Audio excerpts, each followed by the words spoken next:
Isang 3 taong gulang na pusong si Kevin ang naging viral sensation ngayon matapos kumalat ang video ng kanyang kakaibang tunog, imbis na normal na meow ay parang koko o huni ng manok ang lumalabas.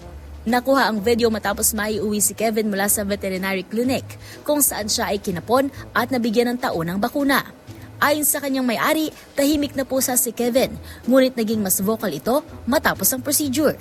Sa halip na ordinaryong meow, sunod-sunod na tila tunog manok ang kanyang inilabas habang pilit nakikipag-communicate. Nilinaw rin ng may-ari na kagagaling lamang ni Kevin sa veterinaryo, taliwas sa mungkahi ng ilang netizens na ipasuri siya. Ipinaliwanag nito na hilo, gutom at litong-lito pa ang pusa dahil sa 5 oras na pagbabawal kumain matapos ang operasyon.